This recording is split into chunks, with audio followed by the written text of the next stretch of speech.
Hey guys, Typeset here. We are back in the Redstone world, but we're not building any contraptions today. Today we're going to look at 7 different clocks and how to make them. We're going to be showcasing a bunch of really simple ones that are really easy to build, really straightforward, and kind of easy to see how they work so that you can get a real feel for it. So first off, we got this clock, which is literally a sticky piston, a redstone torch, and 2 pieces of redstone dust. You can put a lever on it, but as you can see, how this is going to work is that when this pulls back in, it will power this block with this redstone torch, which will in turn power this, which goes to here, which powers the piston all over again. So it'll do a constant loop basically, and then you can power pistons. I'll show you a couple different things, but obviously that's working. And then if you wanted to get real crazy with it, you come like this and add a dust there, and then you could have an alternating circuit. So yeah, pretty easy to do a lot of cool stuff with this one. Anyway, moving on, we have the comparator clock, which tried and true, super fast. Just break that real quick. So basically you just have a power source, whether it's a switch, a redstone torch, a powered block, whatever, and a comparator facing into it in subtract mode, and whenever it gets a signal, it will just go crazy. And then you come away from it, and you can power stuff. If you put stuff right there, it's just going to lock it. I don't know why, but yeah, you come out a couple, and everything's good to go. This is the you'll recognize this basically as the original clock circuit that I had on my first sugarcane farm design. But yeah, pretty simple stuff. Then we can come on over here to the hopper clock. So the hopper clock is 2 hoppers facing into each other, and then you throw a glass, or not a glass, one item in there, and it'll move back and forth between these. And then you have a comparator facing into one of the hoppers, and it will get a 1 strong redstone signal. So if you want to power something further away, you're going to have to use a repeater, and yeah, and then you can get some distance out of it. But basically, it's a little slower than the other 2 showcased so far, but sometimes that's exactly what you need, is a little slower. I mean, you can only delay it so much, but yeah, old school, tried and true. It's just a really simple idea right there. Then we're going to come over here to the etho clocks. So there's a couple different ways to do it. I learned this way when I first started doing it. Take all that out. Which basically it's a hopper facing into another hopper just like that one, but you have a redstone block moving back and forth to lock the hoppers and allow more items in. Let's see. Take one of these stacks, open this one, put it in here, and you can see as this one starts filling up, so it's getting a signal from this one with this comparator and looping around into this piston, which is locking this hopper. And then once this hopper fills up with what we have in there, it will hop back. It'll no longer get a strong enough signal and power it this way. So yeah, this one you can't make it as short of a timer with this setup to where it's 1 high technically, but 2 wide. But yeah, still pretty straightforward. And then this one is the same thing, but instead of being 2 wide and 1 high, it is 1 wide and 2 high, and exact same setup. Now all this stuff over here, this is great. As you see, it's getting constant power wherever the redstone block is, and depending on which hopper is currently locked. But if you want to get a pulse, you can run 2 repeaters out, 2 redstone dusts, and then put torches right there. And then each time this moves, it will send a pulse signal, I think it's a 1-tick pulse from the redstone torches. As they get, there's that 1 tick where neither one of these is powered in the transition, and they come back on for a second. So there's that way, or the way that I had set up over here, which I think is much simpler, is you can just put an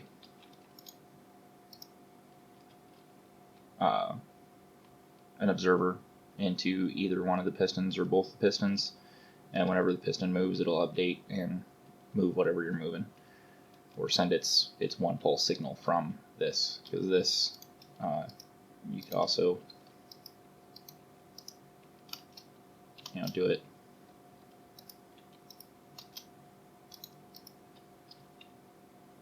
just like that, and get a signal out of the top of it, where you could still get your 1 pulse signal off of this one, but it would be 1 wide also, instead of having to come out with all of this.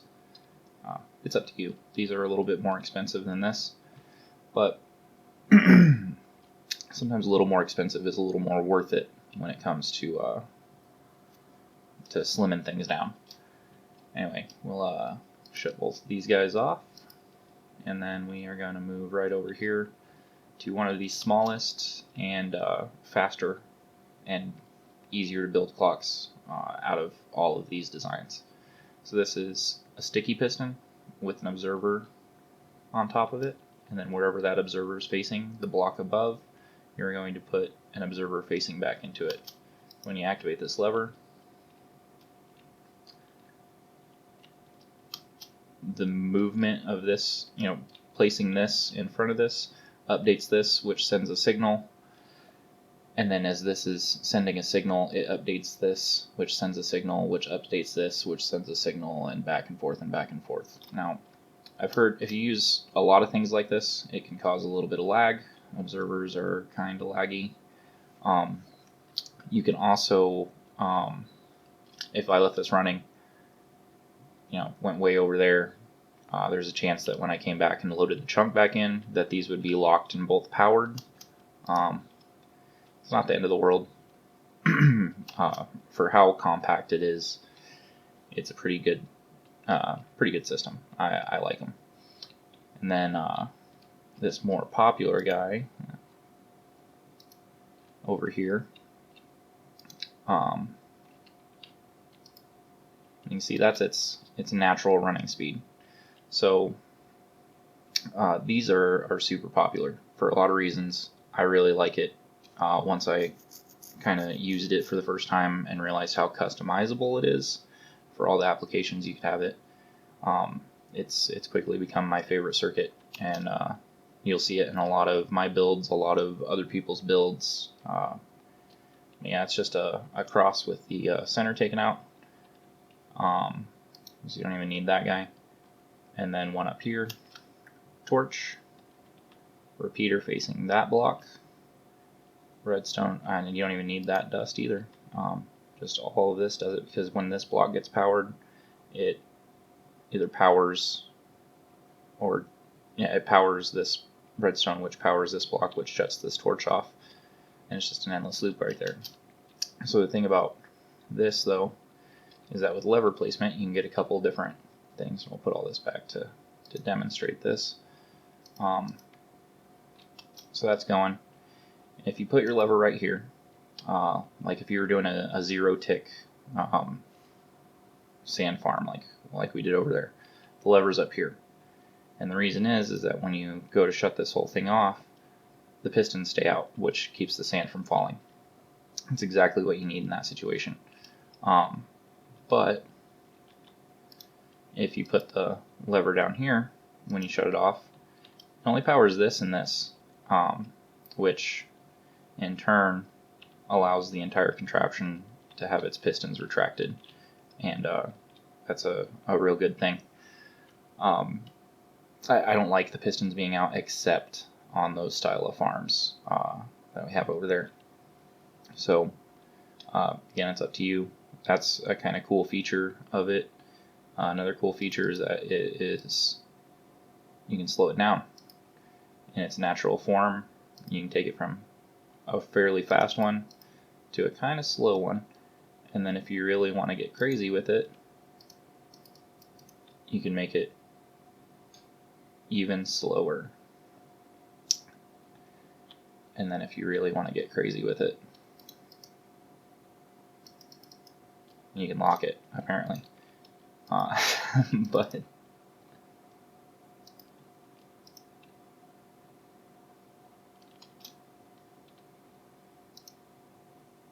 yeah, you can do all kinds of nifty stuff with this to make it a pretty customizable system, and it is really nice to have that when you're trying to build your own design of a farm. And I went through quite a few variations of the flower farm over there, and timing was key, so it was nice to be able to slow it down and then slowly speed it up to the point that we're at over there. But yeah, super nice circuit, clock, whatever you want to call it. And the next one is going to be this is honestly what I should have used for my sugarcane farm, because this clock, I mean, is it's not as cheap as the clock that we had, or as this circuit. It's comparable though, in all honesty. But yeah, it's and you got a block, and then an empty, two spaces that are empty, a block piston on each type of top of each of them. And I mean, like I said, this is regular piston, not sticky pistons, nothing fancy. Just a non-gravity block right there that will accept redstone power, so not a transparent block either. Has to be solid. And then as it moves back and forth over these torches, the block becomes powered. And on here, it is as close to perfect as you can get on Bedrock for being in unison as an alternating circuit.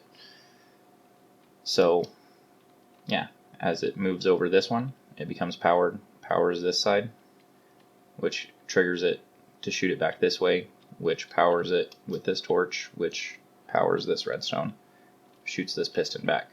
So super straightforward.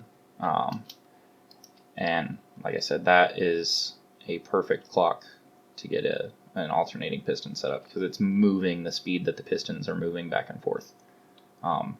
That's as close to perfect as you can get, in my opinion anyway. But yeah, it's been fun. Probably going to do a few more videos like this, kind of showcasing some simple circuits, get everybody that hasn't ever built anything before kind of introduced to redstone a little bit. I think it'll be nice, and yeah, it's fun doing these little videos and doing a little bit of research on different things. But yeah, follow me on Twitter, Instagram. Links are down in the description of this, to my Discord and my Twitch account. I do stream occasionally, so catch me on there. And if you like the video, give it a like. If you love the video, give me a sub. And yeah, we'll see you on the next one, guys. Have fun.